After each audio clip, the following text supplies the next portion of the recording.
I've seen a lot of scarred faces this morning.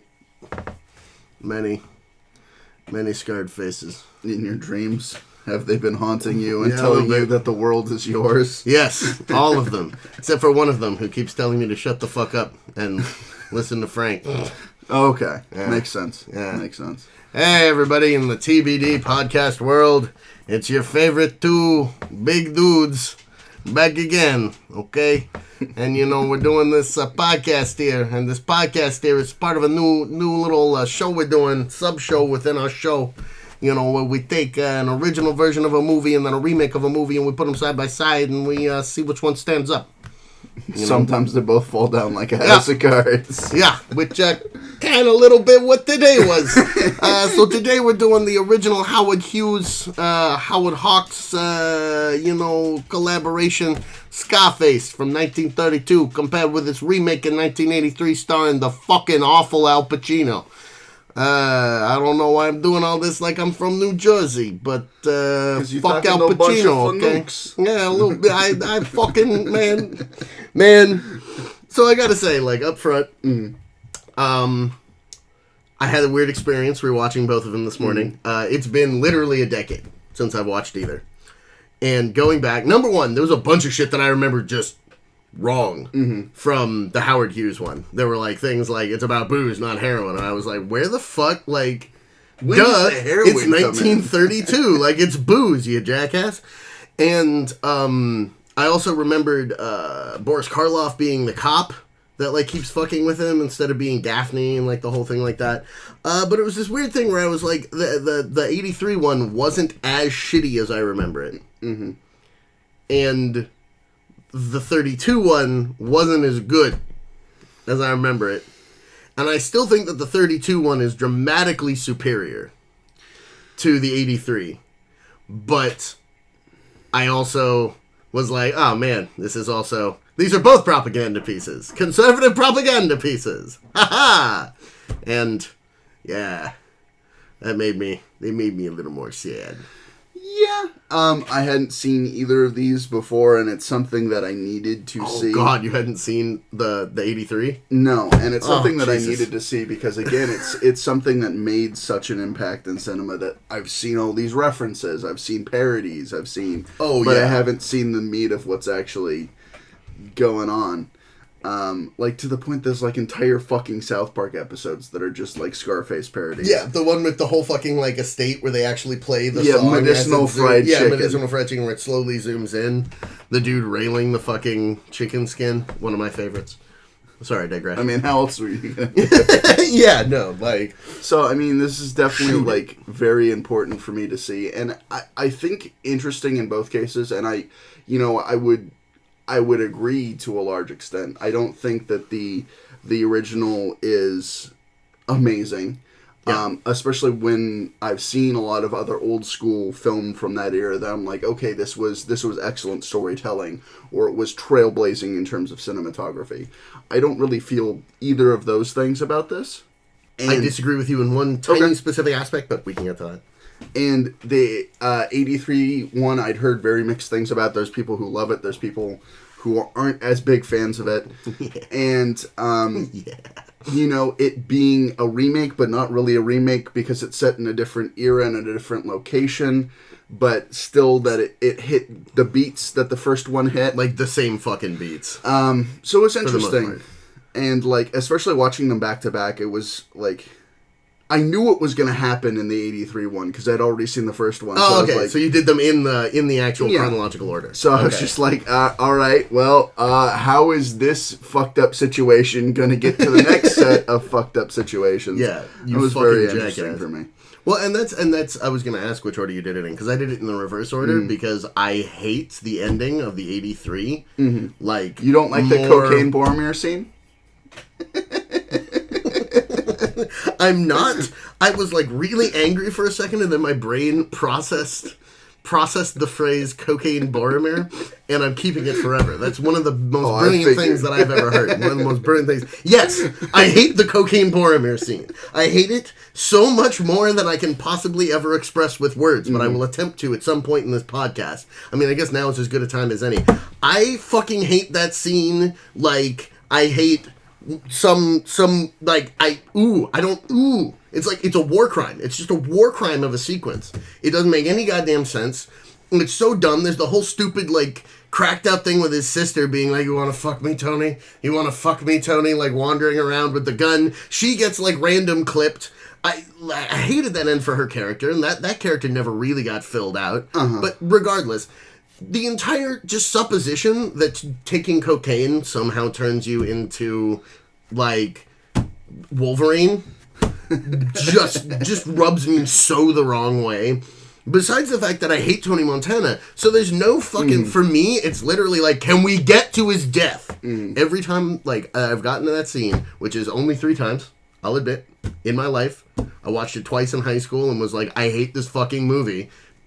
Watch it again, I still hate it. But yeah, just that whole ending sequence. I hate it so much. He takes like 40 rounds. And suddenly these guys are crack shots who can silently kill 90% of his guards. But like the second they're up against Tony Montana, like it's a boss fight. Like, oh no, we can't hit him. 9 of us are spraying automatic weapons and we can't hit him. I fucking hate that ending so much. And I actually like the ending of the original Scarface, which I think is a slightly different topic, but I guess it's tangentially connected, because it's like the exact opposite of that. It's this guy who set himself up because he was ready for this glorious grand last stand, and he is at his absolute lowest. Like, I love the difference of that scene where the sister walks in and there's just the silence of them looking at each other while they're both crying, and she puts down the gun because she's like, we're on the same page here. I hate you for this. You hate you for this. I forgive you. And that, like, such a beautifully, like, realistically done moment between those two characters. And then the whole real backbone of Tony's thing, which is that he's only confident as long as he's being confident for other people. On his own, he's afraid. Which makes him a really charismatic, powerful leader, even if his plans are terrible. But also makes him, at the end, weak. And I love the fact that he goes down like a bitch. Because it's the way he should, considering everything that he's done. And it's the entire point that was made by the fucking cop early on is like, you know, at the end of the day, like, when you're at your lowest without your gun, you're gonna... Well, except that was a play. The, I surrender was a play. He was trying to get close enough for the door to be able to make a, like, push for the door. And it's like... So he didn't 100% come crawling back yellow. He just tried to run away. Like a punk ass. And knew he was going to get shot. But there's also that great moment where he's like, why didn't you shoot me? Like, dear God, Cheska, why didn't you shoot me? Because at that point he wants to die. And like, I thought that was all so much like better and like more realistically and naturally emotionally done than the end of the fucking 83. Well, both of the relationship things with the sister are weird. I kind of like the 83 one because it's the full descent into madness, and it's the confrontation by the sister of, what the fuck's going on, Tony? Like, why can't you let me be? Yeah. And, like, I like that, except for the fact that there's no resolution because she gets fucking killed. And they I like the fact that she does wing him. Like, yes, I like that too. But, like, there's frustrating levels. And also, like, sorry, we're going to be jumping around a lot. I apologize. It's okay. For anyone who hasn't seen either of the Scarface movies, they're both about mob bosses slowly rising to power by being complete jackasses and basically being willing to shoot anyone in the face for any possible insult. And they're both fucking idiots. So, like... At some point, they overstep their bounds, piss off the wrong people, then end up killing, like, their boss, and then everybody else, and then everybody in the world wants a piece of their ass and then takes... their piece of their ass. Like, clipping, like, their right-hand man because they're a jackass. And fucking their sister. Like, it's a whole thing. So, like, there's gonna be spoilers as hell, but, like, it's Scarface. So, like, go watch Scarface if you really want to. I thought... if you really want to. The backhanded threat. Like, if you really want to, you're the one who's gonna have to live with it. If you fucking with me, I'll make you watch the Scarface. You know, that's why everybody get so greedy. But I love the confrontation with the mom in the 83 one. Yes. The first one. That's way better. Like, when she's, like, fucking putting him in his place. Like, no, you're not part of this family. Like, get the fuck out of my house. Like, I wish I had a son. All the stuff with the mom was better in the 83. Like, 100%. 100% agree with that. That's one of the things that I noticed. I do slightly wish that the tone of the second meeting had been different with the mom when she's telling him, hey, like, your sister's gone, I don't know where she's been, like, I followed her that one night. I understand it's hitting the beat of the 32 one, but because they'd set up stuff differently early on with the confrontation, I wish that scene would have gone differently. Yeah. Because it's less... It's one of those moments where it's like her betraying her morals by calling Tony about it. And in the 32, obviously what it was her calling Tony to be like my issue with the second one of those confrontations in the 32 one is that she calls Tony because she's worried, but then it's like, what are you going to do? And I'm like, that doesn't make any fucking sense. Whereas it did, like... Whereas they could have played it like she called to be like, you did this. Like, your sister is gone and it's your fucking fault. Which is more the way they played it in the 83. But in the 83, it was also clear that the mom was calling him and being like, Tony, you fucked this up. You fix it. You get her ass back here. Which is funny with Tony being the worst at that point. Just the worst. He is just the worst. Like, that whole fucking movie, he's just the worst. I hate him. I hate him so much. I understand that. And it's hard to ignore the main character. Yeah! But it's literally, like, the whole movie is his face. It's called Scarface. The scar is on his face. Like, I hate that accent, too. Oh, my God. Like, it's the worst Cuban accent in the history of accents. But, like, getting past that, I liked some of the other set dressings and some of the other things that they did with that film. Yes. The one thing that I have to say that is a major gripe comparing the two directly is the right-hand man. Like, Gino Ronaldo in the first fucking film is probably my favorite character in that film. Oh, yeah. I like him. He fucking handles business. He's totally competent. Like, fucking solid. homie. And, like, when he goes down, like, you feel it. Yeah, you're like, oh... But douchebag Mick thinks with his dick. Like, I don't give a shit about him. Okay, douchebag Mick thinks with his dick is at least on the business end of it. Like, because that's actually an interesting change over the course of the film that I was noticing this time. Is that at the beginning, he's not on the business end of it. No. Tony's the one who's really handling it. Right. And jack off Mick thinks with his dick is jacking off and thinking with his dick. Right. But as Tony slowly loses control... he more and more picks up that slack and more becomes the responsible one, becomes the one with the plans, becomes the one who's thinking about it. Like, I love the scene where he's just like, really? How the fuck does the cop sting connect to the Sosa thing? Like, you're going to connect that? How are you going to connect that, Tony? Connect that. Like, in the restaurant. I absolutely love that line, even if I hate that fucking scene. Because it's just him yelling with a bad Cuban accent. And me being like, just shoot him. Just shoot him. We've got 50 minutes left. God damn it. I have to wait 50 more minutes for him to get shot. That's the other thing comparing, like, the two films is... it's literally twice the length. Yeah. And I don't...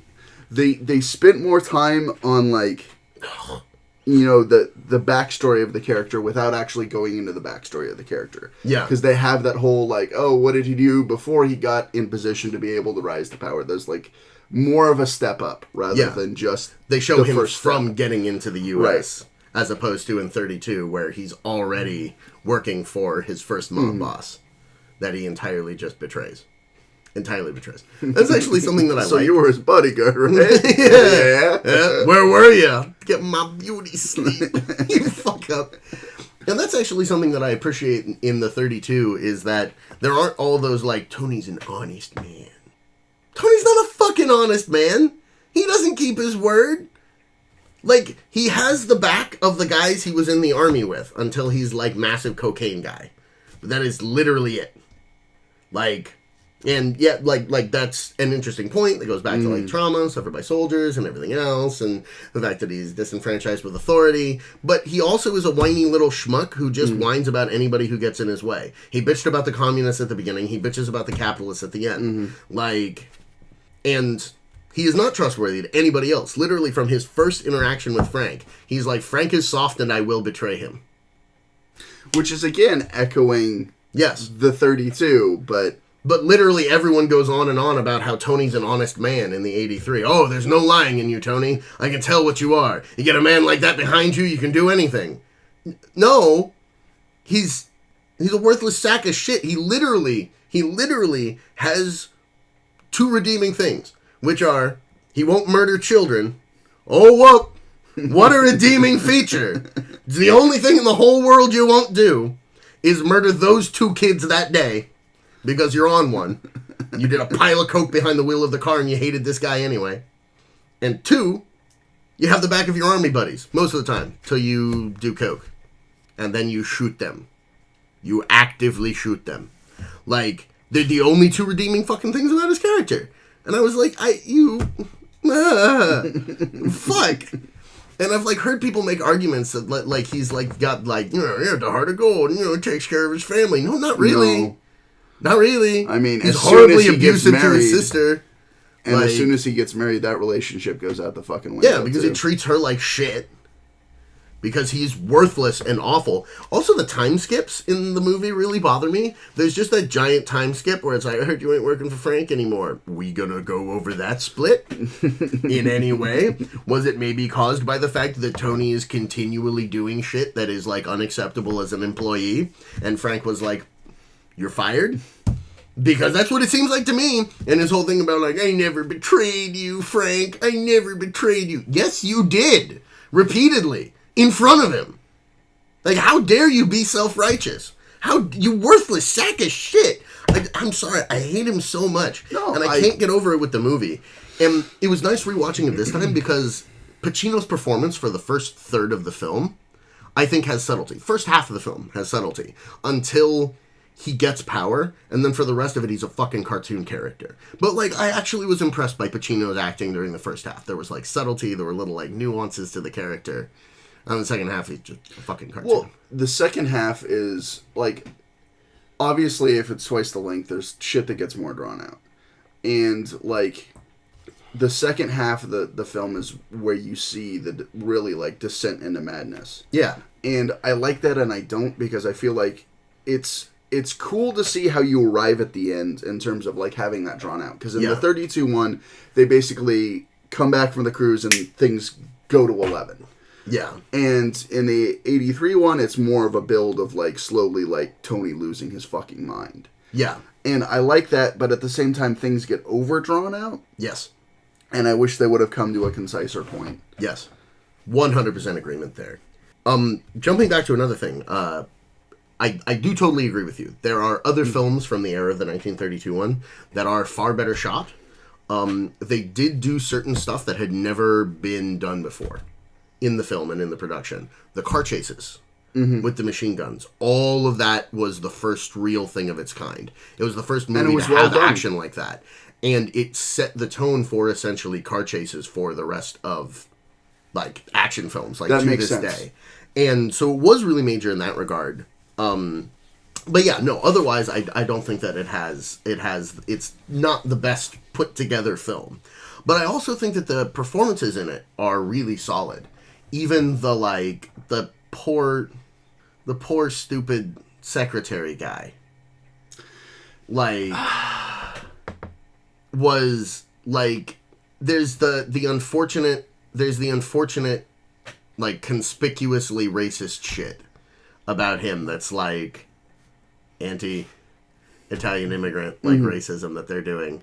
You know, along with the whole scene of them being like, we need to deport these immigrants! And I was like, oh. Yeah, thanks for being relevant today, guys. Thanks, Howard Hughes. I always forget you were a terrible fucking racist. But, like, having his character be the only one who stays.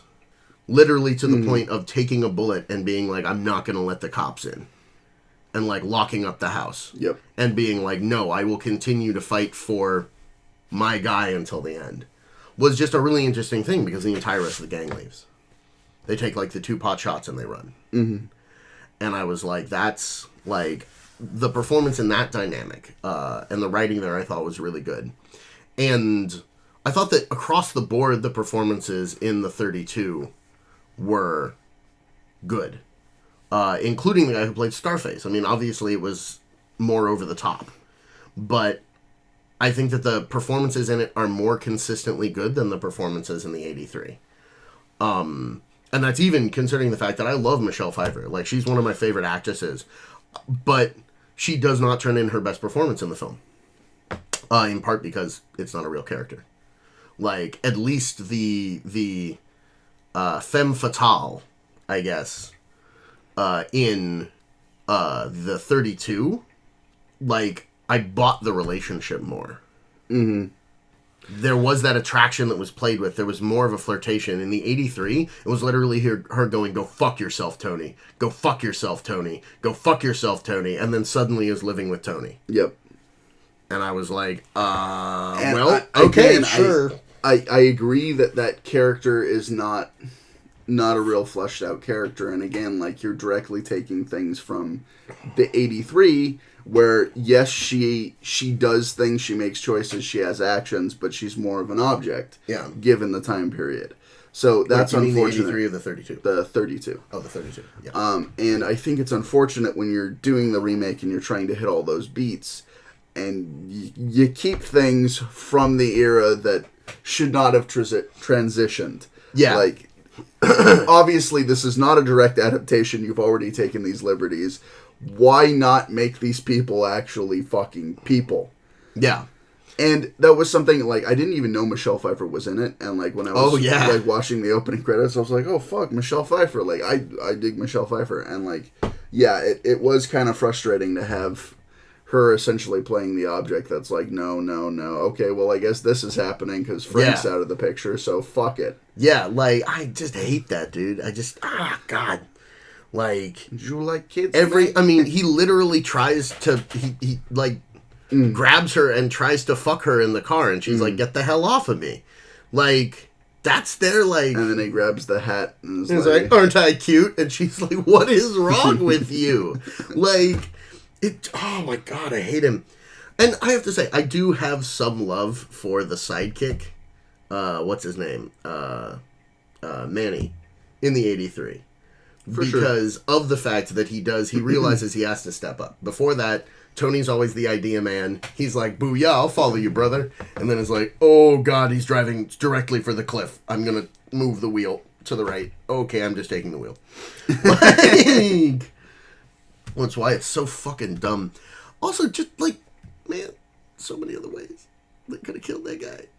They didn't have to kill his kids. They could have just followed the car to the UN and shot him. And then driven away. Yeah. They could have done so many things. They could have waited for the kids to get out of the car. Well, and also, like, that, I feel like, yes, with the other things that you've set up in that movie, that scene is necessary.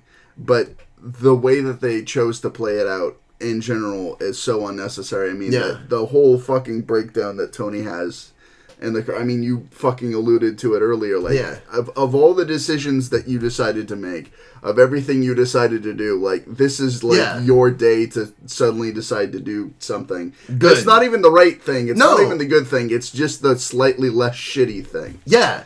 So you killed this other guy. Like, yeah, it doesn't make any fucking sense to me. They also never set up the kid thing. The fact that he's got, like, this whole thing with kids. There's the one scene right at the beginning where he's like, "Okay, kids, you want to see something funny? He's about to get slapped." To, like, about Manny being a fucking ponce. Like, which, like, is the other thing is just, like, the like, miserable misogyny that he just throws continually is just so goddamn frustrating. I could tell. You're a tiger, and you belong to me. Awkward way to open a wedding proposal, Tony. But okay, all right, whatever you need to do. But, like, they didn't set that up. They didn't set up that line in any way. It wasn't like it wasn't a thing. It was literally just a thing right then. It's like the only time that they even vaguely brought that up. So, like, what the hell? You know? And also, what the fuck do you think is going to happen? Oh, we'll hit him next month. Literally, the whole point was that he was going to give a bunch of interviews in short order that were going to fuck over. He's already, like, released information that's discredited and, like, exposed your entire operation. Yeah. Like, you were sitting at the compound where the fucking thing came on it, named, like, literally everybody in that room. Yeah. Like, all the homies who are helping you get your coke. Like, what the fuck? Like, we'll kill him. We'll bury him. He is your cocaine supplier. if you kill him and put him out of business, where will you get the cocaine? Not the Diaz brothers. Diaz brothers still don't like you.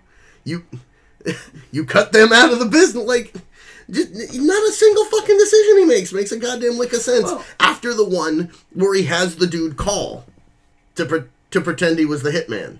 That's like literally like the last fucking good decision he makes in the entire fucking movie. I think it's funny to me that they kept that as close as it was, but then arbitrarily decided to switch the time on it. I'm like, you could have just had the direct callback, but you're like, nah, 3 o'clock. We're different. 3 o'clock. You go and look at the clock and it's 3 o'clock. Yeah, I don't know. There were a bunch of those weird little callbacks where I'm like, they took this exchange directly from it.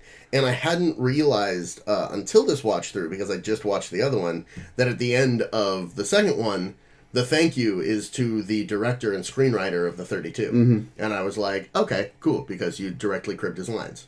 For sure. I feel that. I can get that. Like, you just did this movie with a whole lot more bloat and more panning shots of the world is yours. Yeah, I fucking hated that. Thank you for bringing that up. That's something that, like, I liked. Like, it was still in your face enough that you weren't going to miss it in 32, but in the 83 one, like, it's everywhere. Yeah. It's on the fucking blimp. It's on the fucking statue at the fucking, like, it's everywhere. There's so many panning shots of the world is yours. And I hate his philosophy. I fucking hate him. I hate his philosophy. I fucking hate everyone in that goddamn movie, except for Manny and the sister. And the sister still frustrates, and the mom. Yeah, like, that's it. Like, I hate fucking F. Murray Abraham. He's a piece of shit. The Colombian guy, I don't know what the Colombian guy's plan was. Like, give us the money instead of us just doing the deal for the coke right here. Literally, the coke's in the room. Literally, the coke's in the room. They could have just done the coke deal and then had a business partner. But instead, they're like, yeah, we'll kill the guys that the guy sent. Yeah, with a chainsaw. Yeah, like, really? Like, that was your plan? That was your master business plan for selling cocaine? Is to kill the guy buying your cocaine? Am I the only one who understands how you sell drugs? Like, none of y'all are doing a good job. Like, fuck. Shit. I'm sorry, dude. Like, that movie it drives me daffy. It makes no sense. The interesting thing about that scene is, like, I know when the 83 one came out, it had harsh criticism because of the negative portrayal of Cubans. Yeah! And it's terrible. The whole beginning of the movie is like, they're sending their worst to us. It's literally the Trump line. It's literally the Trump line in the opening fucking paragraph. And I saw that and I was like, well, fuck, this is propaganda. And then I watched the 32 and I was like, fuck, this is propaganda. It literally starts with the thing saying, this is propaganda. Like, sorry. And the over-the-top violence. And you get to that, like, bathroom scene and you're like, oh, God. People had reason. Yeah. Oh, no. Like, the first time I saw it, I was like, they're not really okay. They actually went there. It's also the stupid, like, just, why? They could have shot him. Would have been equally effective. In fact, it would have been more effective. It would have been over before his homies showed up with the Uzis.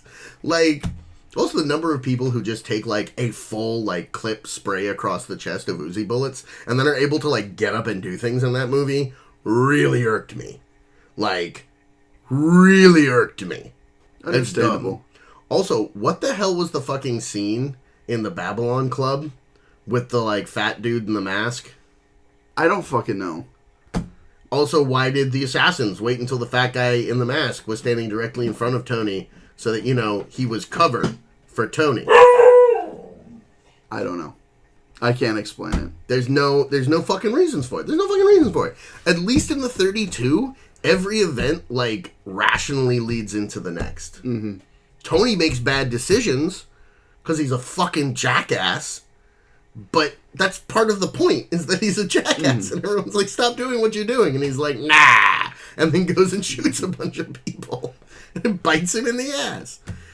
Like, it's just such a weird, like, mixed, like, it glorifies and demonizes. The 83, like, both glorifies and, like, it's a propaganda piece against it, while it's also glorifying the lifestyle. You have the fuck...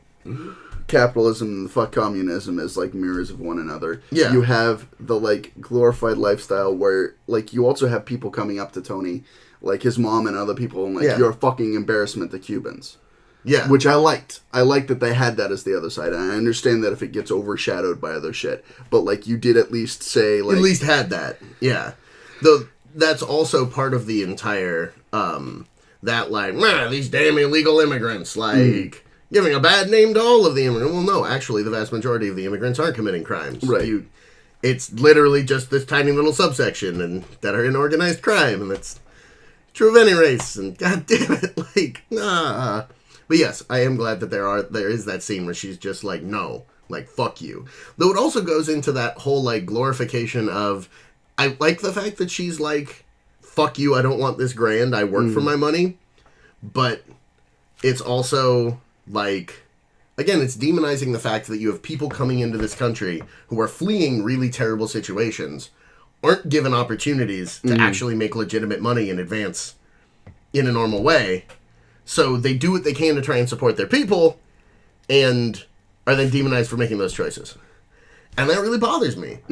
Because, like, that was him trying to take care of his people and doing it in the worst way. Because he's, like, slouched all over the table like, Mama, no, you don't work in no factory. You don't work in no factory. Your son finally made something of himself. Like, oh, God. I just hate his accent so fucking much. No, I understand that. I think part of the draw for the 83 is, like, it has those lines that are memorable, either because they're catchy or they're cheesy or whatever reason you have for them. I roll my real friend. I'm chewing this like a motherfucking peanut butter sandwich, and I'm a dog. Like, and, like, there's, like, it's like the movie's like a clothes hanger with, like, individual lines that pop out and then scenes of action, and it's all strung together shittily, but with kind of a slack on it. I can see why it has appeal to people. Yeah, that's all I'm saying. I do have to say, one final thing on Pacino's accent, which is for me, because I always hated his accent. And then I heard Marty Ferrero, who's most famous as the lawyer who was eaten off the toilet in Jurassic Park, whose son I went to high school with. I once heard Marty Ferrero go off, and it's like one of the, like, I watched him go off and basically be like, that man's accent is deplorable. Like, it's bad. It's terrible. It's the worst thing ever. And I loved listening to this man who is normally so very calm, and I, like, never saw the man upset. Like, he was always the nicest dude in the world. And he was, like, legitimately like, what is wrong with this guy? He didn't research the accent. Because Marty Ferrero was a Cuban immigrant on the 80s, like the old school Miami Vice, like late 70s, early 80s Miami Vice. And he was like, I researched the fucking accent. I did my homework. I learned how to do the fucking accent. This guy didn't listen to a single fucking Cuban person talk. Like, what is this? Like, that's not how anybody says anything, anywhere. It was just beautiful watching this, like, veteran, like, really badass old school actor be like, what is wrong with Al Pacino? Like, actually, what's wrong with Al Pacino? Because fuck Al Pacino. Fuck Al Pacino, dude. That I disagree with. And that's in part because I have a soft spot for the Godfather films. That's true. And you did a bad job in Godfather. I honestly, like, watching these, I was like, I really just wish I was watching Godfather again. Well, because the 32 scratches like exactly the Godfather is. Like, it's straight Godfather. And then the 83 has fucking Al Pacino. And I'm just like, what? What is life? But the other thing going off on that and, like, the accent and everything is, like, it does not make sense to me, because Al Pacino's the one that wanted to do the remake after he saw the 32 in theaters. No shit. Really? And he decided that he didn't want to do it as a period piece, but Al Pacino is a Sicilian American or Sicilian American, depending on how you want to pronounce it. And, like, going that far off, just, like, why? Nah. I'm going to be Cuban, an accent I can't do. like, in Miami, place I don't live, which is funny in and of itself because of how weird his performance was and how, like, ridiculous his performance was in the character that I'm like, I never knew that. I didn't know he was the one who spearheaded it. That's fucking odd, dude. I mean, again, like, I get not wanting to do the literal remake. I get that. But you why also go did that the literal far remake. off? Yeah, well, go that far off in some ways, and that close in other ways. Like, what? And because of that, it gets kind of that weird whitewashy thing where you're like, so you're telling me you could have done this story for your own ethnicity, and you chose to blame another ethnicity for shits and giggles, Al Pacino. What the hell? And, like, again, like, I've not seen Dog Day Afternoon. I need to see Dog Day Afternoon. That's supposed to be one of his top performances. I thought he was okay in Insomnia. I didn't think he was great. I didn't think he was bad. He has never, for me, really broken through in any role that I've seen him in as actually really believably being that person. Okay. He, for the first, like, third of Scarface, he does a pretty damn good job. There's precision, there's everything else. And then he gets lost in the whole fucking method thing. Because he's a goddamn method actor. And he's a method actor to the point where this was something else that, like, another Al Pacino thing. Al Pacino doesn't let people look at him on set. It's one of the things in his contract. No one's allowed to look at him. The guy behind the camera can, but the director can't. Nobody can while he's acting. While the camera's rolling, while he's acting, you can't look at him. He has to be driven to his mark on set. They have to specially design the sets and everywhere that they shoot so that they can drive him to his mark at the beginning of shooting every day. Like, fuck this man. I get that. And I also understand that he is, regardless of what else he's done, he is a name. Yeah. And got all the way up his own ass. Being, okay, you are a name, you've earned this status, and looking at the body of work and saying, your name and your status are above your work. Yeah. Always and hating him for that reason. I understand that. I hate him for that reason, and also because he's an asshole. Like, he's the kind of guy who's like, hey, fuck you, you can't look at me, I quit. It's a goddamn movie set. It's their job to look at you. I mean, like, how else is the director supposed to fucking direct? Yeah. How are the actors supposed to... They're not. You see, he's in the character. It's that whole fucking method actor thing, dude. I swear to God, dude. It works for specific people, and it makes so many other actors sick and just fisting themselves continually. And I got no problem if you want to fist yourself. But if the scene is not about fisting yourself, and you're just standing there ramming your own fucking arm up your ass, I'm gonna have a problem with it. And, like, God damn it, if 90% of the fucking famous method actors don't do that. Just reaming themselves with their own fist. I'm sorry, I'm way too passionate about this. No, it's fine. I enjoy that passion. I'm glad that we've gotten to self-fisting in our podcast. about the Scarfaces. I as a sideline on the Scarface thing, I love Ed Murray Abraham. And every opportunity to see him is a pleasure. Even if he's only in that very briefly. Because F. Murray Abraham's performance is spot on. It's perfect. Absolutely great. I love what he does. And I also hate that he just gets gibbed. Like, just gets straight clipped. As, like, a plot point to prove that this guy is serious. And I love that afterwards Frank makes the very good point. That he's like, you believed that this man is a police informant. Right. Because the cartel boss told you it was so. There's no evidence of that. Like, it seems to me that this guy is Frank's right-hand man. And that Frank has been in the business for probably 20 years. 30 years. So he's probably been working with this guy for 20 years. 30 years. There probably would have been evidence he was a police informant. Like, that's fucking dumb. And Tony never fucking sees it. And F. Murray Abraham doesn't get to be in the rest of that movie. And God damn it, if I got to at least see F. Murray Abraham, like, I would have loved to see, like, beaten up, like, shot F. Murray Abraham in the last scene, like, this is what happens, Tony. This is what happens. Like, that would have been so good, you know? But, yeah. If he would have just, like, cut his own rope and then fallen and miraculously made it through the jungle. And then, like, come back in, like, full face paint with, like, a knife in his mouth at the very end and been the one to snake up and shank Tony from behind instead of Tony getting shotgunned to the back. By random shotgun badass who they don't explain, don't introduce, and who somehow takes 10 minutes to walk across a room with a shotgun. Well, I mean, you know, you gotta be stealthy when somebody's being distracted by machine gun fire. And all the cocaine he's done. That's the first rule. His own screaming. God, I hate that final sequence. Like, it just, oh my God. Oh, I do love that literally Sosa just hangs up on him. Like, the second that he's like, no, man, no, you don't talk to... And he just hangs up the phone. He's like, yeah, all right, this convo's going that direction. I'm not doing this tonight. And then has him shot, but not quickly enough. Random side thing. I watch, as I think I probably have mentioned before on the podcast, and I know I've mentioned to you in real life, I watch a shit ton of Burn Notice.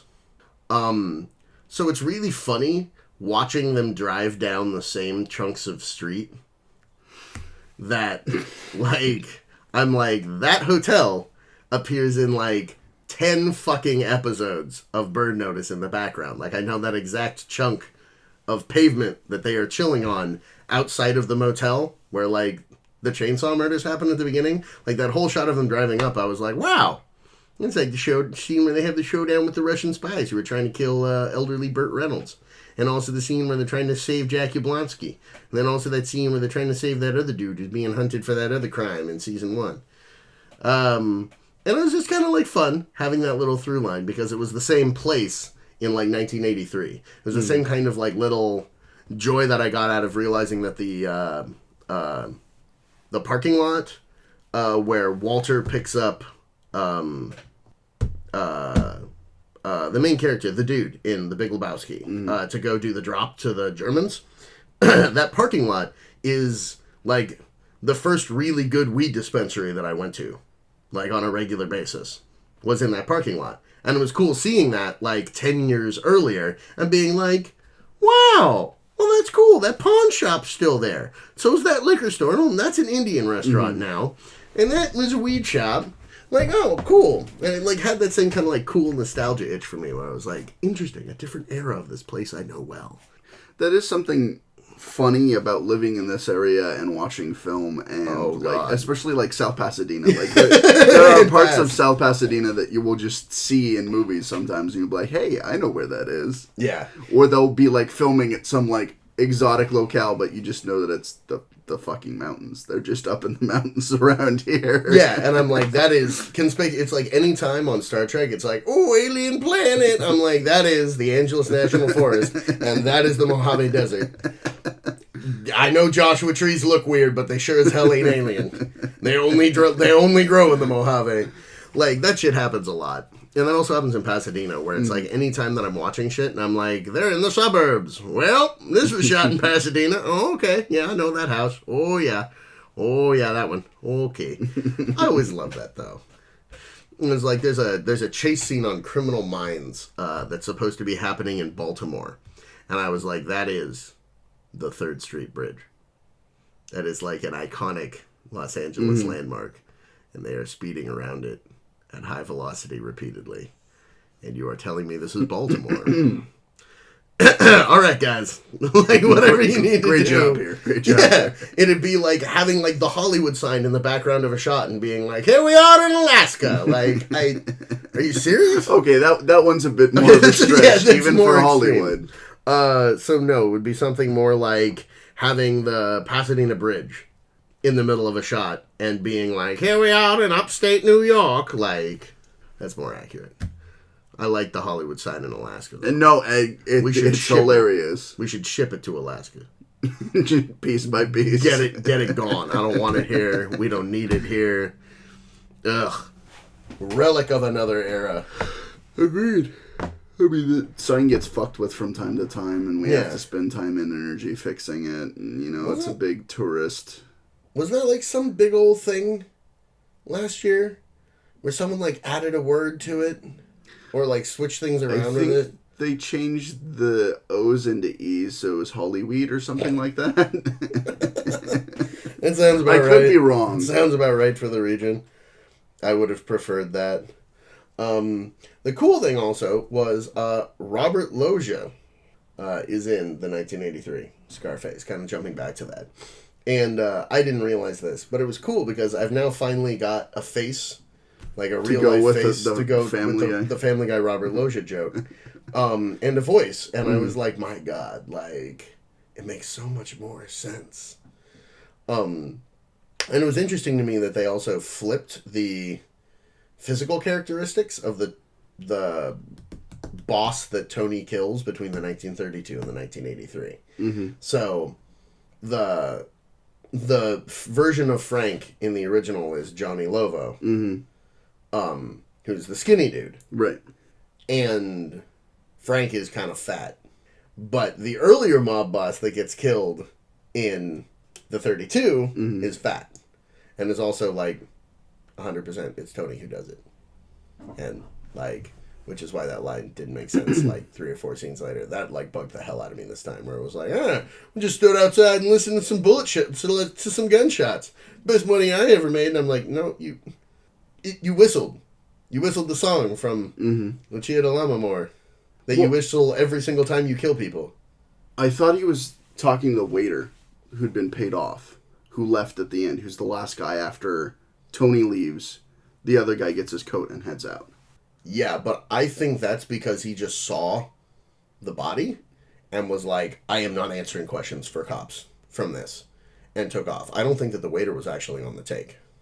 From his react, because he looks shocked when he walks in and he like sees the body. But that's the whole thing. The whistle. He does the whistle and walks up and is like, hey, man, and just pops him like 3 times. And that's why it was weird to me that he was like, yeah, we made money easy. Like... Oh, yeah, after they get paid off. Yeah. And I'm like, but that isn't what you got paid for.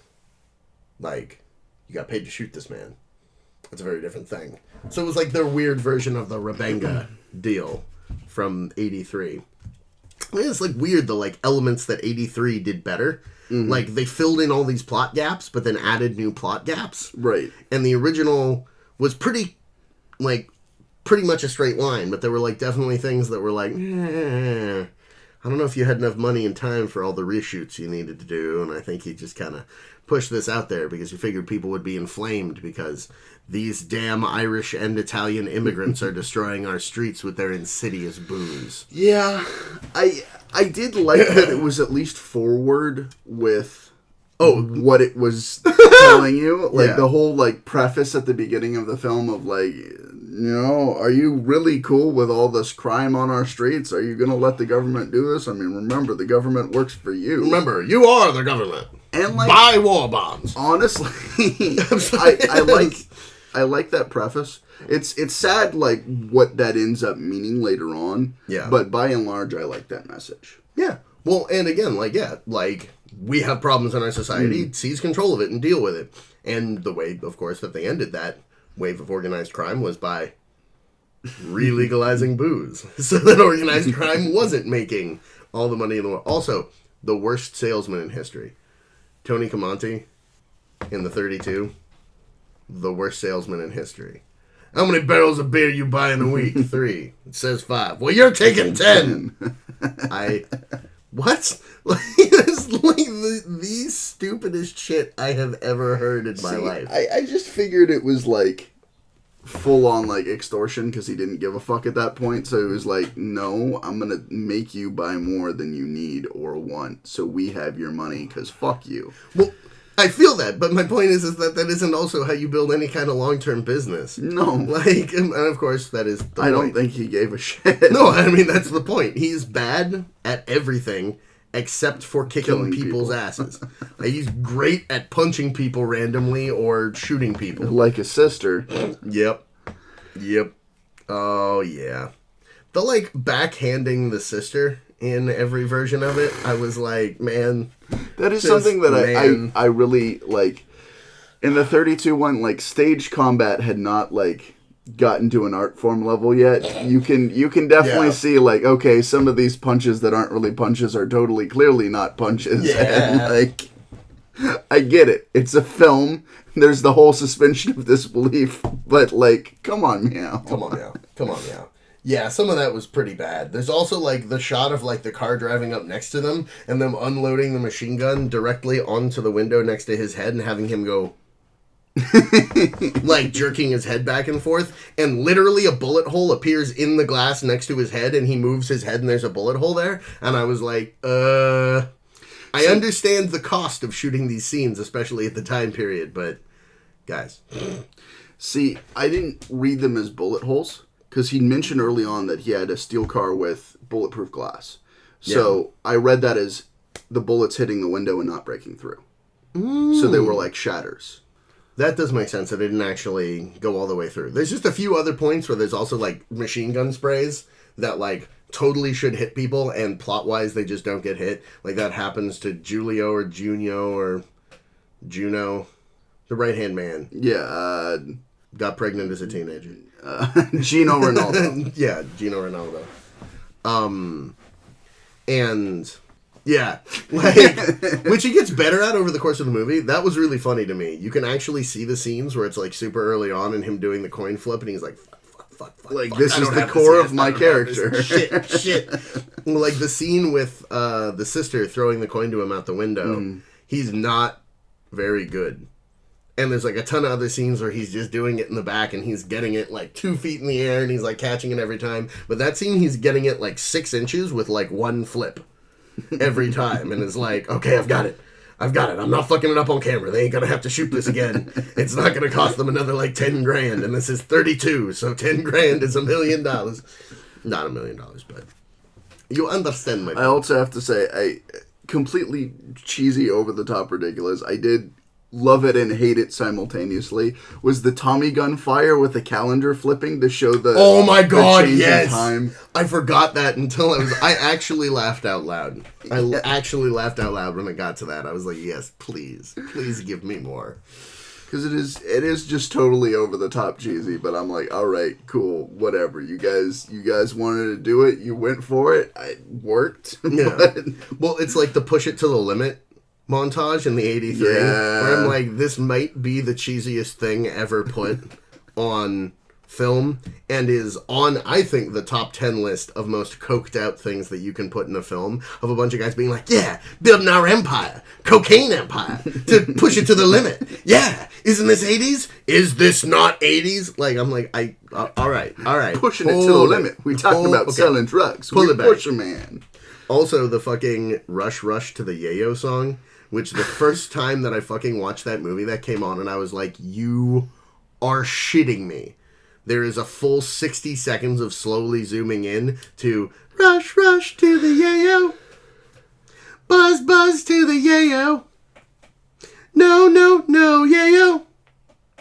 Rush to the... I'm like, oh my god, really? And yeah, rewatching it this time, it was no less stupid, and no less funny, and no less annoying.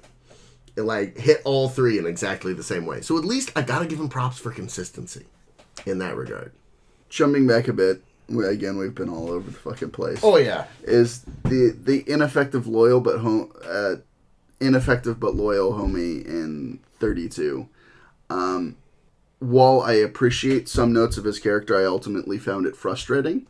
And again, being a Godfather fan, I, like, drew parallels between his character and Fredo, like, instantly. I was just like, oh my god. They even look like each It's the one fucking guy that's, like, there, but, like, ineffectual, and, like, he tries to help and constantly fucks everything up. And that whole fucking scene when he's on the phone is like, I can't hear you, can you speak louder? And the fucking gunfire's going off, and he just keeps doing his fucking thing. I was like, this is 100% comedic, and should not be in this film.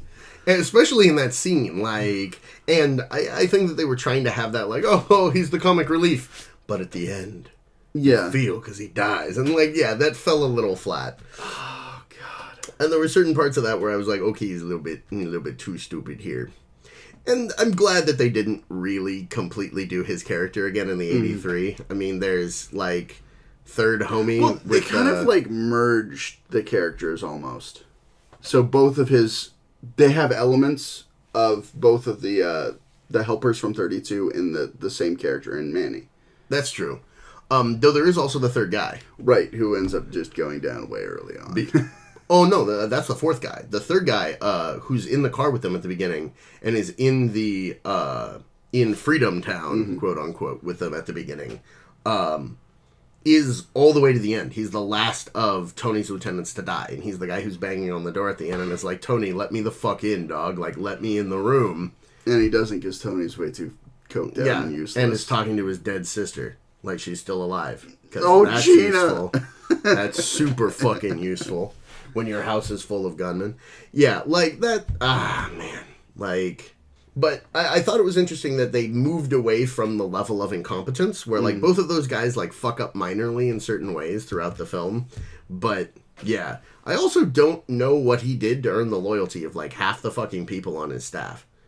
Like, the second there was a giant wave of AK-47 wielding cartel soldiers running into that estate... If I had been either of his dudes who were like, Tony, we'll hold them back, you run, I would not have done that. It would have made sense if it was like his old war homie. Tony, go fuck yourself. Yeah. It's one of the guys who he fucking hired after murdering Frank. Well, I think that's part of it, is it's supposed to be like, you have bolts. I like bolts. Like that, like, you're bold, you can go forward and concoct these schemes and they work out, and there's always something at the end of the stick. Yeah. And so people were drawn to him because of how bold he was and how successful he was. Yeah. Because no one expected anyone to be that much of a jackass. So I get that. I don't necessarily completely buy in the level of loyalty, which was your main point.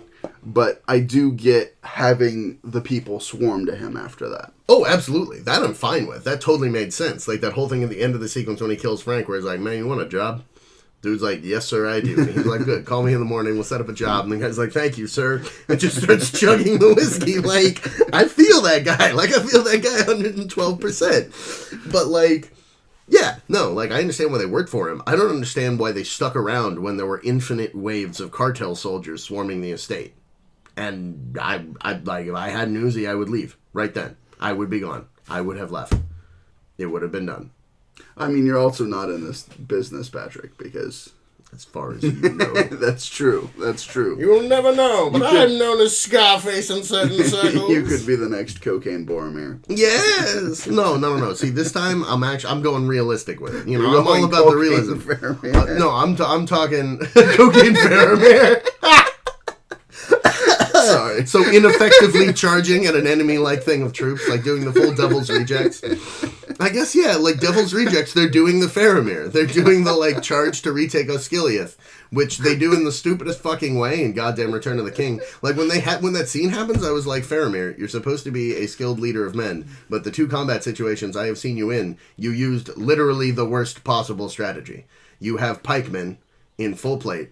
You can hold the river, and instead of holding the river, you let them land the boats, run past your squads, and then attempted to engage the second wave coming off the river. And then we're like, oh no, they surrounded us. How could this ever have happened? Because you let them past you. And it's the same goddamn thing in, like, later on when it's like, retake Osgiliath. And he's like, okay. And they do, like, a line of horsemen. And, like, charge against all of the archers that, like, in all, like 40,000 archers. Like, what the fuck you... Are you an ass? Yes, you are. And your name is Faramir. But no, I'm planning PCP. Okay. That way I can actually take bullets before going down. Like, cocaine is not PCP, PCP is not cocaine, and they don't make you do the same things. But if you mix them. Oh, yes. No, see, that could work. That could work. We just need to have some way of, like, amplifying the chainsaw scene to, maximize, that gritty audience appeal. Definitely. I think if you attached LEDs to the chainsaw, and then you did it at night, so it'd have that trippy raver feel. Oh yeah. And then maybe if you did something to his blood beforehand, so you made the blood glow in the dark, so you'd have the LED chainsaw just, tearing into the guy. That's perfect. And then you'd have glow in the dark blood splurting out. No, that's great. So you have the guy who gets caught up with the chainsaw. He took the drugs that the guys had to test them and was like, oh no, they're bad drugs. And the guys were like, well, we've got to kill you now to not ruin it. See, we've already constructed a more plausible series of events, and it includes glow-in-the-dark blood and a glow-in-the-dark chainsaw. Like, that's my point. Literally us shooting the shit, spitballing here, we fixed plot holes. I'm sleep deprived. I've been working for days straight. I'm not sane right now, and we just came up with that. Like, how? Fuck, just that whole movie, just how? Why does Sosa just suddenly trust Tony? This man who angrily contradicts his boss, makes a deal without, like, I like you, Tony. I think we can do business for a long time, based on the fact that I'm a terrible employee for this other guy. That was his job interview, was being a bad employee. And this guy was like, I like you, Tony. There's no lying in you. Like, everything he says is a lie. Like, everything he says is a lie. It's a lie. It's the over-the-top, you have balls. I like balls. Yeah. There's only one thing that gives you power in this world, and it's balls. That was an interesting retake of a line from the original, where he's like, there's only one thing that gives you power in this world, and it's a gun. And, like, that is so much better, I think, of a line than, like, there's only one thing that gives you power in this world, and it's balls. But again, that's one of those things that stands out. Yes. Like, it's a line that stands out. And again, I think that's part of the enduring quality. Enduring, not endearing. Yes, enduring is quality lines like that. Scarface, the 1983 one. Yeah. Lines like that, or the... I'm only say this once. I only got two things in this world. My word and my balls. I don't break them for nobody. Yeah, you do. You break your word all the time. What the fuck are you talking? You fucking... Ooh! He's just a hypocrite. He's a hypocrite from literally minute one. I do also love the how much of a product of its time the 32 one is with so much. The like fast talking see? It's literally fast talking high trousers from fucking Family Guy. It's the second time we've circled around Family Guy references this time, but like, and I did you know how I watch all my shit at 1.6 speed. I did that with the 83. And it was fine. It was actually quite funny to have on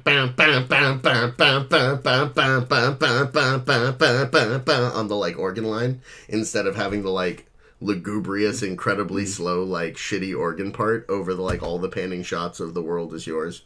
It was like high energy, like disco techno, and I was like, yes, get it over with.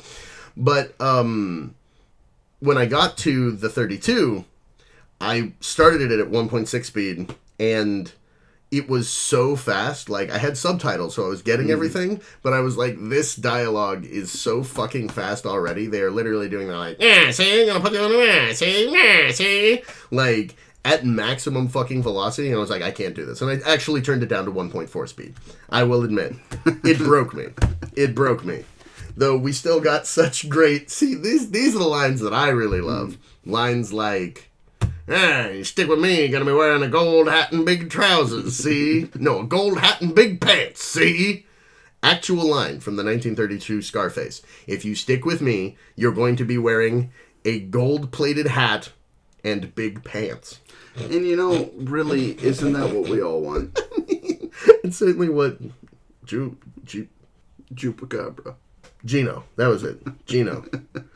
It's spelled weird. Yeah, the Chupacabra. That's what the Chupacabra wanted, was a gold-plated hat and big pants, man.